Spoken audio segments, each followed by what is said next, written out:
Welcome to the class.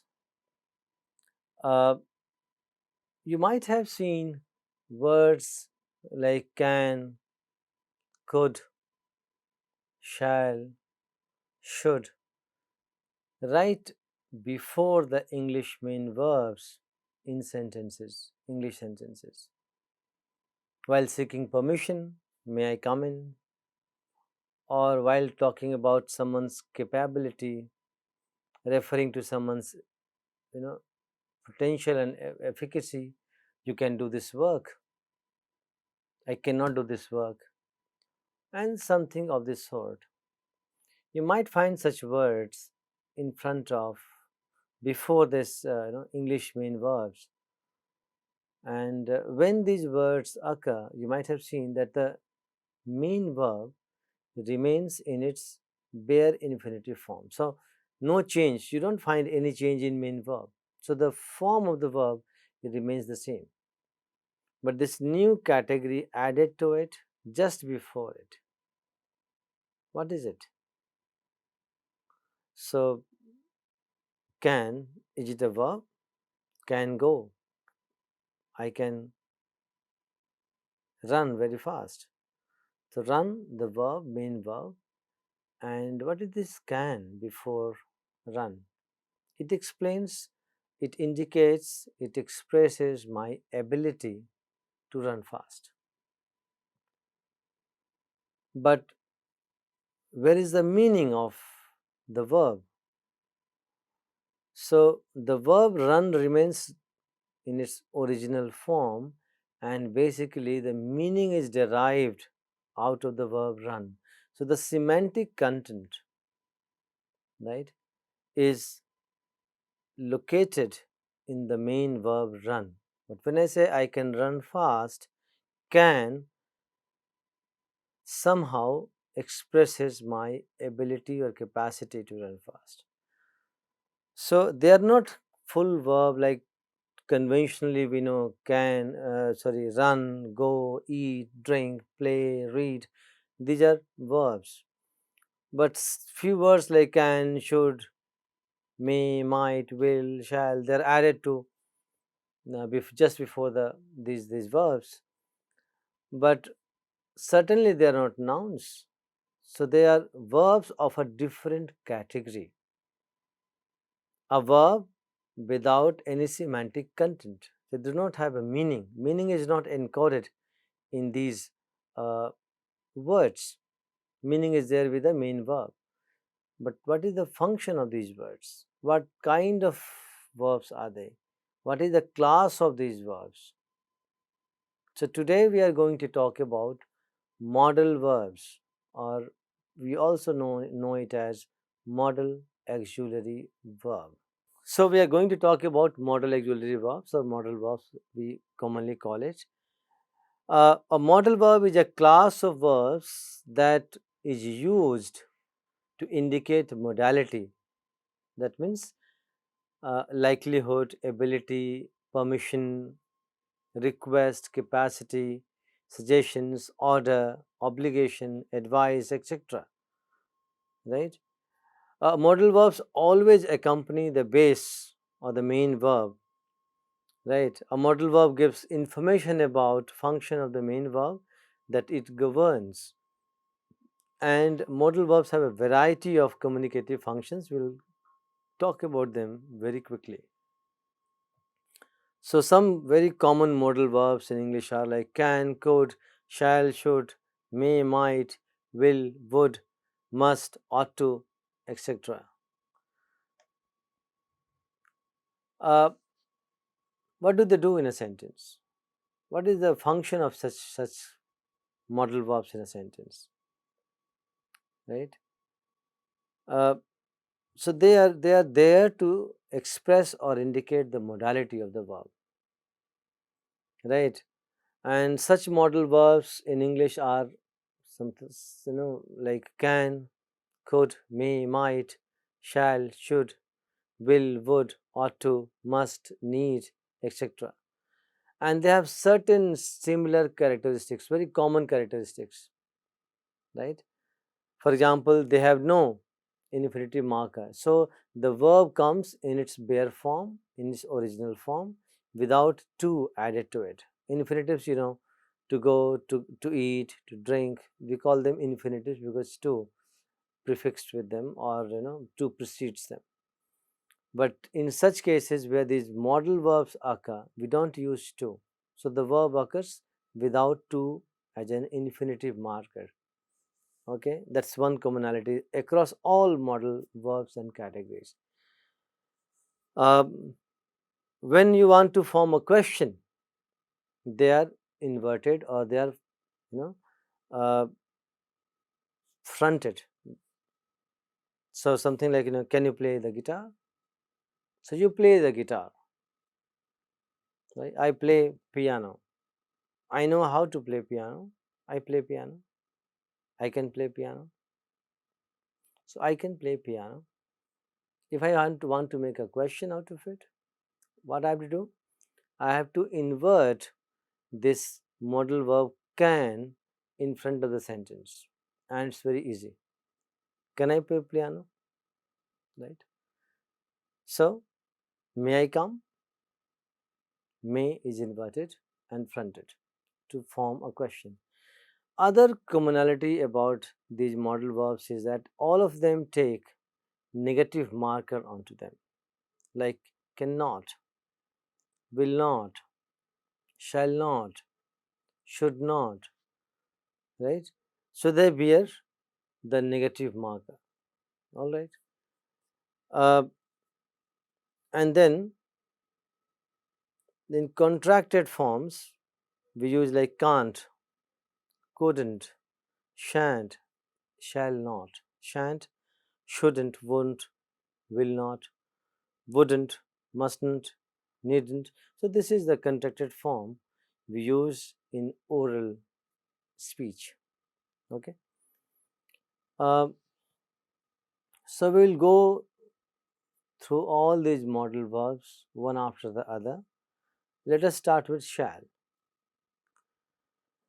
Shall is very productive and interesting modal verb because if you recall, in future tense, in future tense constructions in English, we use two modal categories, two modal verbs, will and shall, right?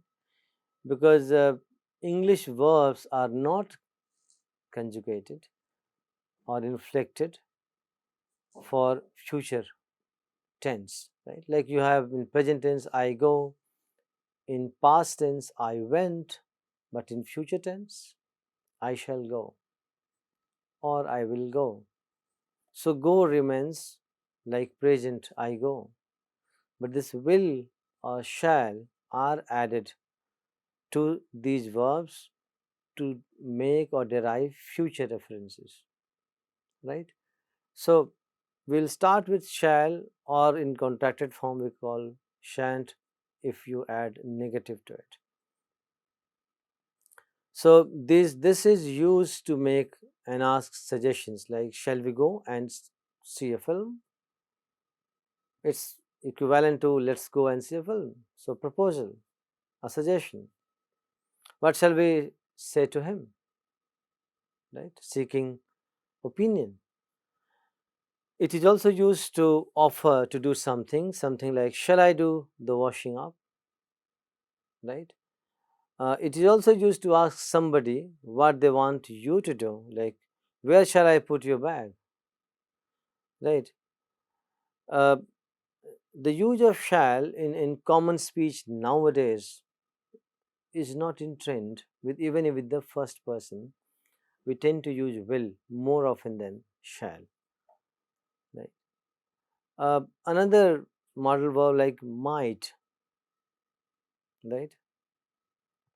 It is almost past equivalent of may in tense harmony. May in a clause followed by this matrix clause. If the matrix clause is past, then we have may converted into might in the subordinate clauses.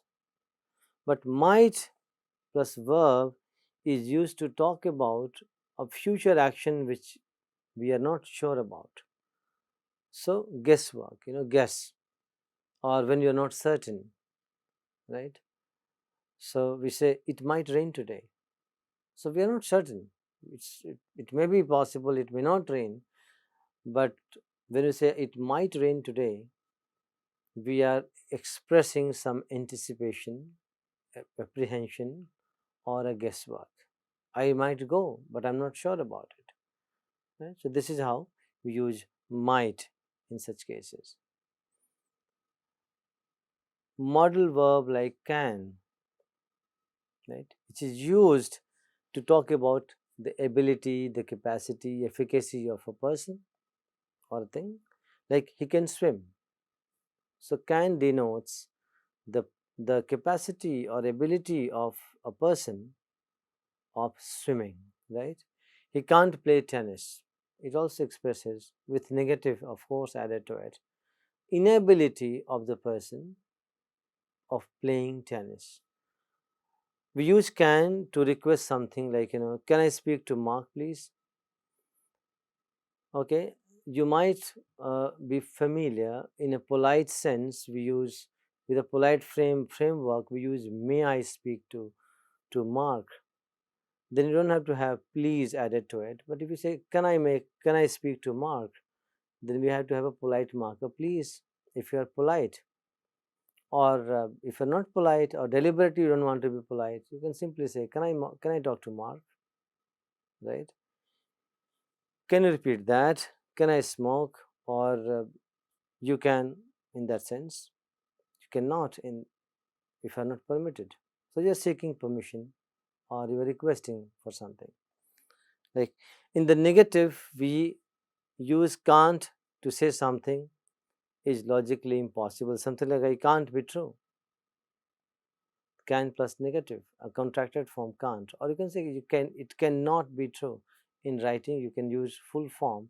But usually when we speak, we use contracted forms to make it quick and easy to pronounce. So I can't use this. You can't use this. It cannot be true. It can't be true, right? He can't be married. He lives on his own. So such kind of things. When we try to show something which is logically impossible, so we use contracted form of can plus not can't. Moving on, could, another modal verb which is used to talk about ability in the past. I told you that can and could, will and would, shall and should, may and might. These pairs, the second part or the second word in the each of these pairs denotes something in the past. This is one indication, right? So could is also used to express or indicate the ability or capacity, but reference point is past, right? So I could swim when I was 6. Possibly I cannot swim now, but it refers to my ability in the past to do so. To make some suggestions, right? And if you're not very assertive, so we could go to the beach, right? To ask somebody to do something in a very polite way, to underline the politeness, sometimes we use could instead of can. So could you tell me the time, please? Or could you tell me the time? You can also say, can you tell me the time? But in order to underline the politeness effectively and assertively, we use could here. Could you tell me the time? Right? Then to ask for permission. Could I leave the room? Could I finish my work? So, such kind of things. It is also used to talk about a possibility in the present, right? So, something like when you make a guess and you're not sure about it, like he could be French.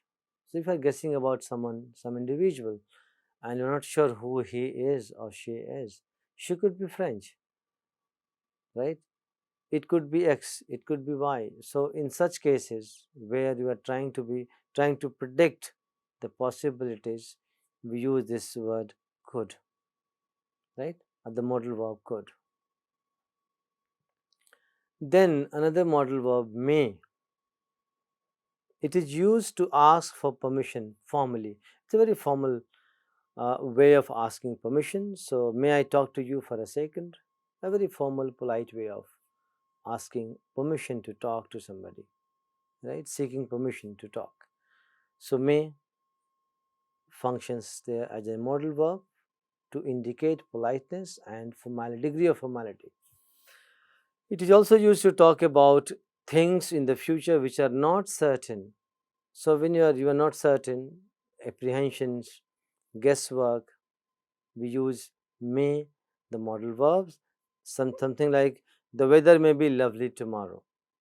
It may be bad today, but it may be lovely or pleasant tomorrow. So the weather may be pleasant tomorrow. It's a guesswork. It's you're anticipating, right? The train might be delayed, or train may be delayed. In both the cases, may or might, we are anticipating the delay, right? Might is also used to talk about actions in future which are not certain. Of course, when you are guessing, when you are anticipating, when you are apprehending things, we use may or might interchangeably. Like there might be an earthquake at any time, or there may be an earthquake at any time. It is just a guesswork, an anticipated outcome of certain things, right? So this is how we use may in a sentence to indicate such meanings. Shall, as we already talked about, to make and ask suggestions, to offer to do something, or to ask somebody what they want to do, right? We use shall. Shall is also used as a modal verb to denote future course of action in English. We shall overcome, right?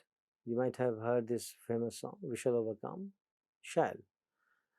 It is used with first person, singular or plural, both kinds of pronominals, right? And it denotes future in English. Should, right, is used to ask and give advice. So usually, it's we use should to denote uh, the advice or any kind of expected action on part of the speaker. So it's almost like didactic in nature sometimes. It may be instructive at times.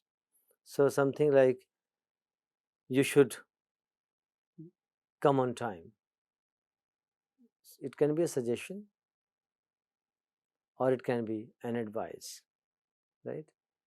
It can be sometimes, depending on the tone how you speak it can be an order. So it's a very wide range of shades of meaning. So you should advise or uh, sometimes orders as well, right? Depending on the location and the identity of the speaker. But usually it is advice that we use it for. To make suggestions, at times you should take medicine on time. It may be advice if it is told by a doctor. It may be an order if told with added, you know, uh, accent to it, added emphasis to it, or it can be simply a suggestion, whether you like it or not, whether you follow it or not. So you should take medicine on time.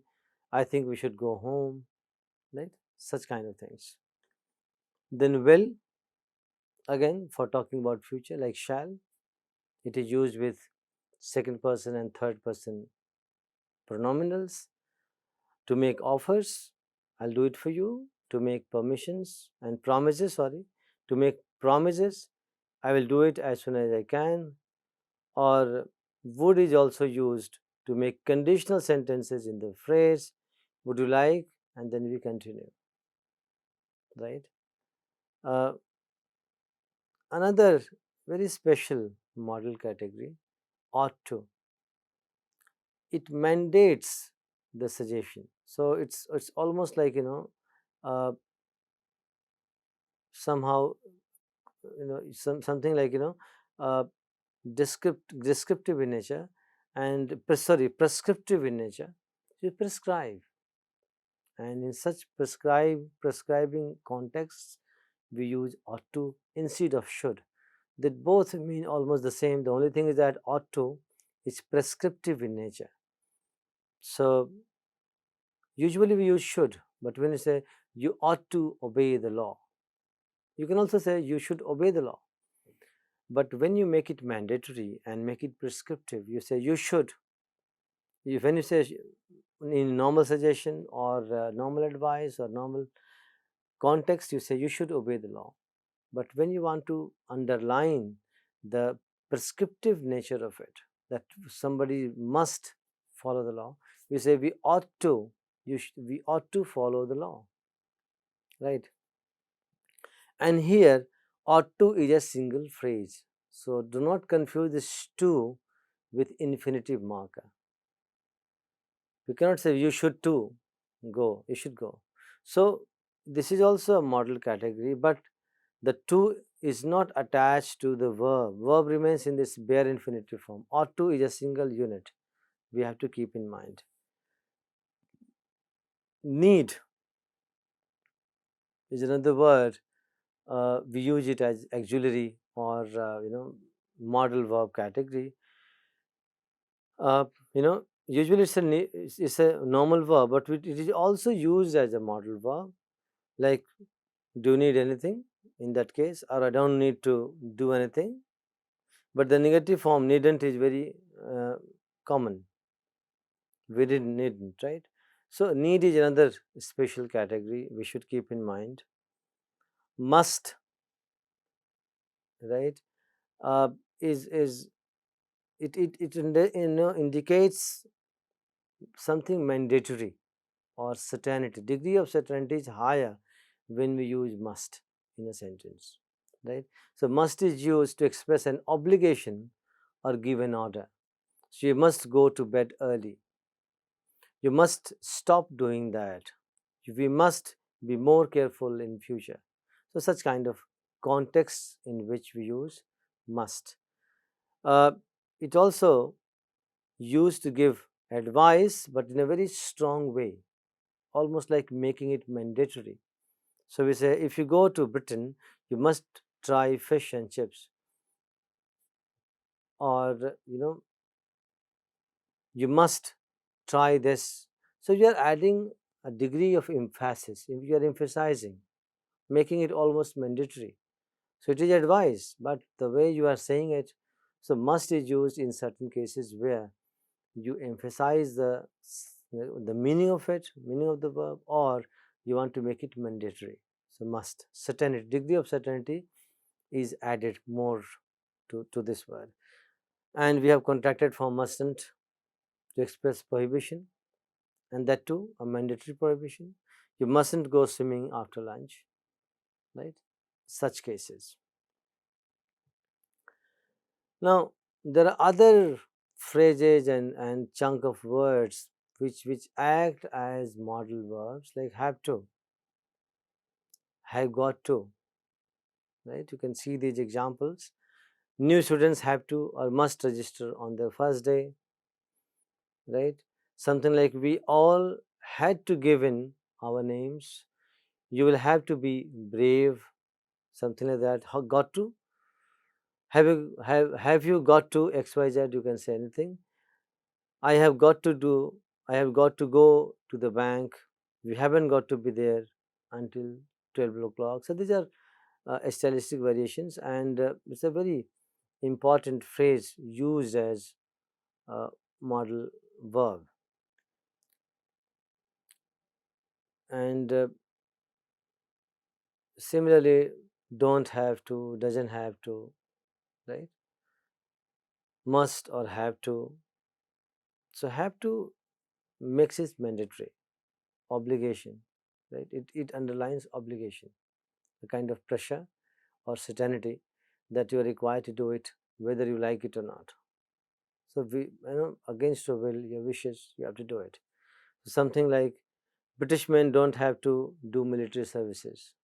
In India, we don't have to do military services mandatorily, right? You must do your homework, right? Right. So generally speaking, these two forms have a similar meaning and but are used in different ways. Must is used when person who is speaking is making the obligation. Have to is used when an organization like a school or a government imposes an obligation, right? So these are certain variations while we use must and have to. The contracted form mustn't, don't, doesn't have to with negative. Some other useful phrases which behave like modal verbs are phrases like be able to. So look at the sentence. He is able to walk now. Be means verb be is MR. He is able to walk now, right? I am not able to catch up with you today. So be able to. Be allowed to. This is used to place in place of can or could to talk about permission. Like are we allowed to bunk the classes, right? All right. Or we were not allowed to go out after 9 at night. So this is how we use them interchangeably. Uh, Used to plus verb. Another phrase which act as a model category. Used to, like ought to we had. Used to. Uh, it is used for denoting repeated action, states or situations. Right? For example, she used to play tennis every week, but now she plays football. So it refers to a past event, right? Which is a repeated event or habitual event. States like, I used to be very fat, but I have lost a lot of weight. Though it's not true now, but just hypothetical. I used to be very fat, but I have lost a lot of weight. Right? That shows the state in the past. Situations like, I used to live in America. I used to live in England. I used to live in Chennai. I used to live in Delhi, right? So, but this form is not used in any case, in any circumstance, for the present. It is used only for past. That we have to keep in mind. So, that's all about modal verbs. We have to keep in mind that they are not full verbs like run, go, eat, drink, play, but they have a sense of modality, a meaning of modality attached to them, and when they are used with the main verb, the verb comes in its bare infinitive form. So, modal verb plus verb in the bare infinitive form means without to. And the semantic content, the meaning part is associated with the main verb, and the modality part is associated with these modal verbs. So, can go, will go, shall go, must go, may go. So, go contains the actual meaning, semantic part. May, can, should, shall, will, they refer to modality.